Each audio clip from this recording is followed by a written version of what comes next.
Salam sejahtera bagi kita semua. Pada kesempatan kali ini, saya Davis Gunawan dengan NIM 210502107 dari FKP Management sebagai moderator akan memimpin FGD atau Focus Group Discussion untuk memenuhi penugasan proyek MKWK mata kuliah Pendidikan Pancasila.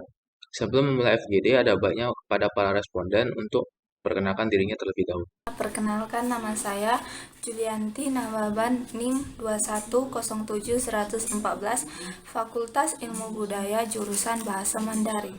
Nama saya Mariam Ulfa, NIM 210705087 dari Fakultas FIB, jurusan Sastra Inggris. Nama saya Melina Dia dengan NIM 210305052 dari Fakultas Pertanian, jurusan Teknologi Pangan. Perkenalkan, nama saya Mutia Afifa Rifka dengan NIM 211401090 dari Fakultas Ilmu Komputer dan Teknologi Informasi dari jurusan Ilmu Komputer. Terima kasih. Perkenalkan, nama saya Naswa Alia Muzakir, NIM 211101075 dari Fakultas Keperawatan, jurusan Ilmu Keperawatan. Salam kenal. Nama saya Angelin Versta dengan NIM 210503158, Fakultas Ekonomi dan Bisnis, jurusan Akuntansi. Saya Bari Jonathan Esura Karo dengan NIM 210501146 dari Fakultas Ekonomi dan Bisnis, Prodi Ekonomi Pembangunan. Kami membuat video ini agar pandangan kita terhadap toleransi semakin luas, dan apabila terjadi intoleransi, kita tahu apa yang harus kita lakukan. Jadi, kami memilih lokasi proyek kami di daerah Enggang 15, Tegalsari Mandala 2, Kecamatan Medan Denai, Kota Medan, Sumatera Utara. Karena kami mendapat info bahwa di sana pernah terjadi intoleransi antaragama. Jadi, dari hasil wawancara kami mendapati pernah terjadi dua konflik nyata yang terjadi di sana. Sebelum kita masuk ke studi kasus, mungkin bisa dari setiap responden untuk memberikan masing-masing pendapatnya mengenai toleransi di Indonesia.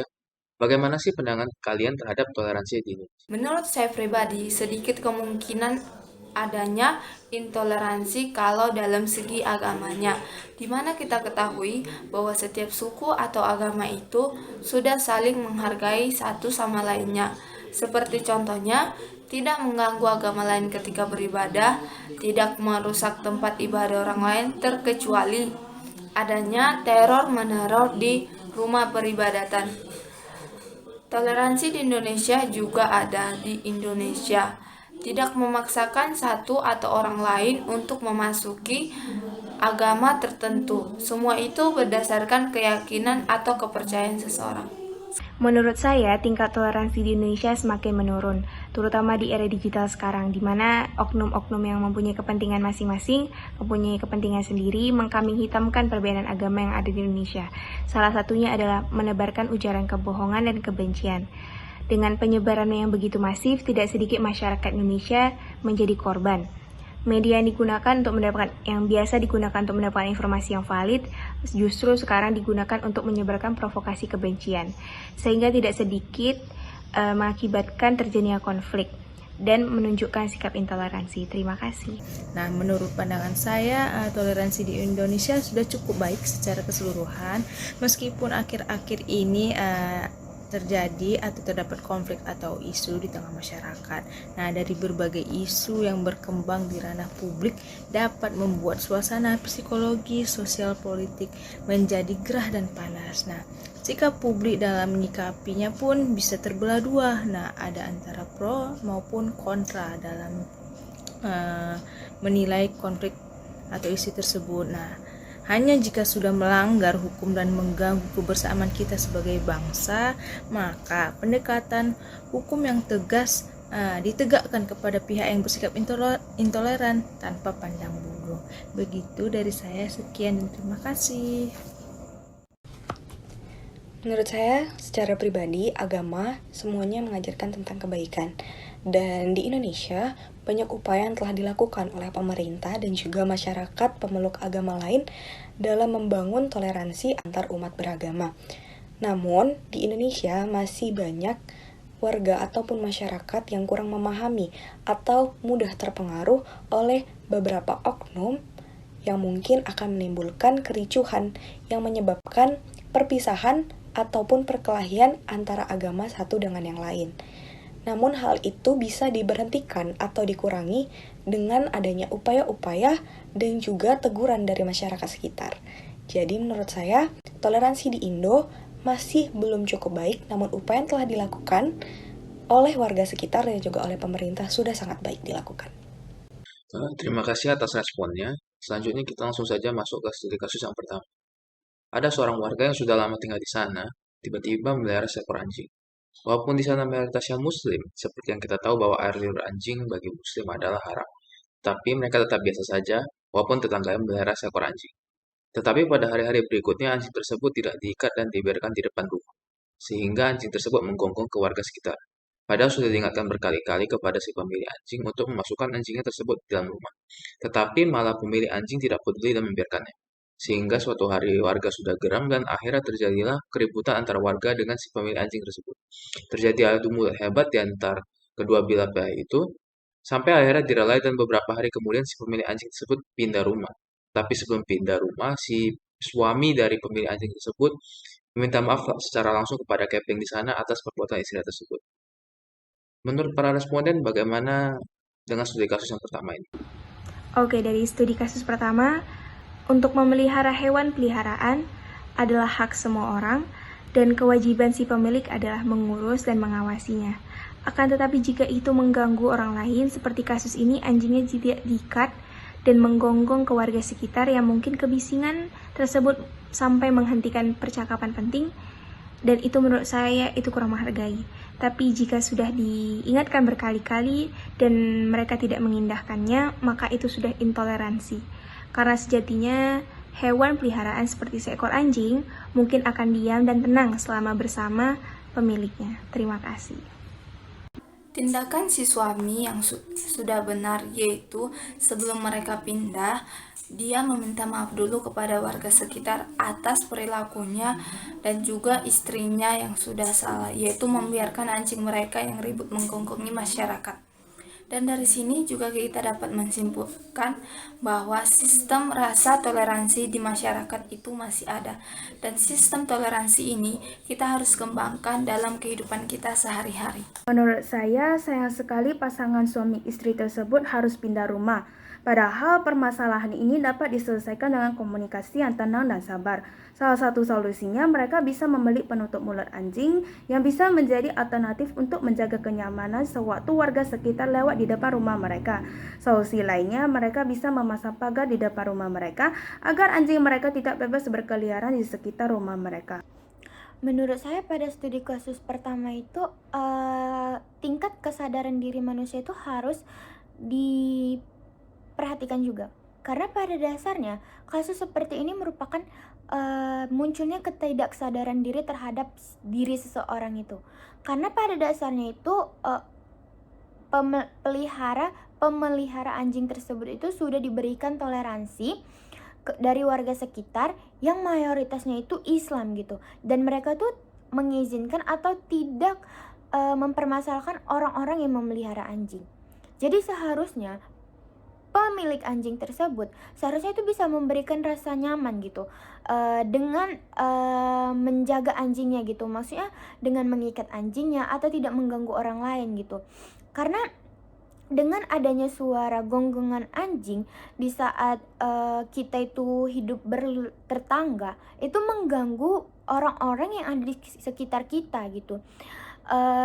Apalagi di sini itu pemilik anjing itu tidak mengopenkan gitu atau tidak memperdulikan orang-orang yang sudah menegurnya gitu, dimana anjing tersebut itu tidak diikat dan dibiarkan di depan rumah sehingga anjing tersebut menggonggong ke warga sekitar.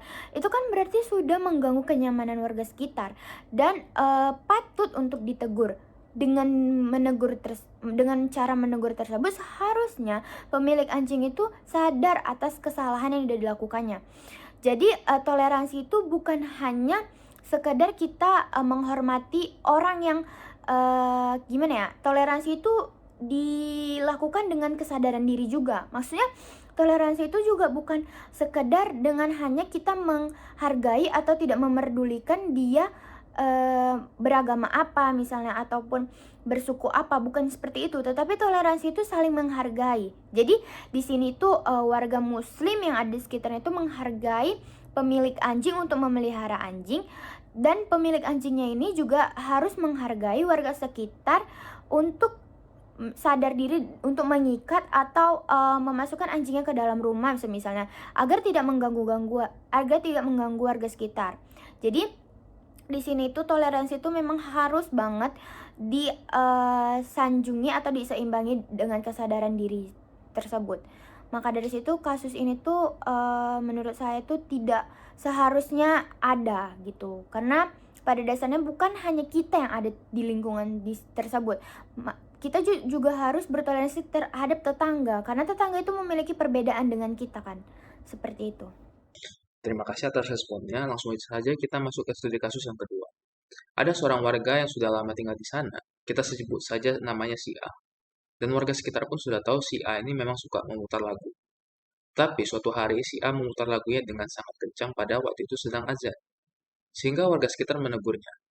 Dan semenjak teguran tersebut, si A tetap memutar lagunya walaupun sedang azan tetapi dengan suara yang lebih pelan. Dan warga sudah tidak menegurnya. Menurut para responden, bagaimana dengan studi kasus yang kedua ini? Di kasus kedua ini, menurut saya si A memiliki sikap toleransi karena hanya sekali teguran dia mengerti dan kemudian menghargai bahwa azan itu penting bagi umat Islam dengan mengecilkan volume lagu yang diputarnya ketika azan. Terima kasih. Menurut saya, dalam studi kasus ini adanya toleransi antara si A dan warga yang tinggal di sekitar rumah A. Memang tidak ada larangan untuk memutar lagu pada saat azan, tetapi lebih baik jika pemutaran lagu tersebut dilakukan dengan suara yang lebih pelan agar tidak mengganggu proses beribadah umat agama lain, untuk menunjukkan penghormatan dan sikap saling menghargai terhadap umat agama lain.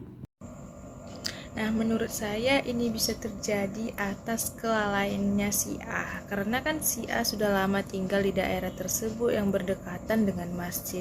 Nah, di dalam kasus tersebut sudah ada upaya tindakan represif yang digolongkan menjadi tindakan represif pribadi dan terbukti sangat baik dalam penerapannya. Sekian dan terima kasih. Pendapat saya tentang kasus kedua, seharusnya warga yang suka memutar lagu tidak memutar lagu pada saat masyarakat beribadah. Karena seharusnya ada toleransi kepada warga yang berumat muslim yang sedang menjalani ibadah.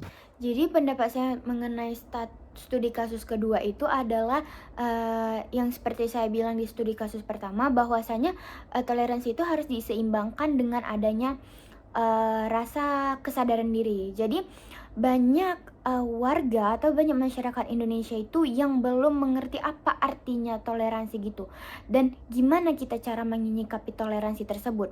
Nah, jadi toleransi itu juga bukan hanya sekedar kita menghargai atau tidak tidak mengurusi urusan dia, itu bukan sekedar toleransi. Dengan kita tidak mengganggu atau dengan kita tidak menyakiti orang lain serta kita menghormati perbedaan orang lain, itu juga termasuk toleransi kan. Jadi di sini tuh warganya ini tuh memberitahukan dengan memberi kayak menegurnya gitu kan, sehingga si A-nya ini juga bisa memiliki kesadaran diri, dan mungkin saja dengan adanya teguran tersebut dia bisa lebih menghargai perbedaan-perbedaan yang ada, karena pada dasarnya si A-nya ini mungkin belum tahu gitu kan. Jadi ada baiknya kita sebagai warga Indonesia juga menanamkan rasa toleransi itu untuk kita sebarluaskan gitu. Jadi bukan hanya kita saja yang memiliki rasa toleransi, tetapi kita juga harus memberitahu orang bahwa toleransi itu indah loh. Jadi dengan adanya toleransi, keberagaman atau perbedaan yang ada di Indonesia itu sudah tertutupi gitu. Jadi semuanya itu kayak menyatu gitu. Toleransi itu indah gitu. Jadi mungkin dengan perlakuan seperti ini si A itu lebih bisa lagi menyadarkan diri dia bahwa toleransi itu ada loh di Indonesia. Toleransi itu harus ditanamkan loh di Indonesia. Maka dari itu perlakuan untuk menegur, menasihati atau mensebarluaskan toleransi itu wajib dilakukan, itu legal, sangat legal dilakukan di Indonesia gitu menurut saya. Kesimpulan yang bisa kita ambil dari studi ini adalah toleransi merupakan sifat yang harus dimiliki setiap individu agar kedamaian dapat terjadi di sebuah negara. Dan apabila terjadi intoleransi antar suku maupun agama, kita harus menyelesaikannya dengan kepala dingin. Berikut yang bisa kelompok kami sampaikan. Mohon maaf apabila ada kekurangan. Sekian dan terima kasih.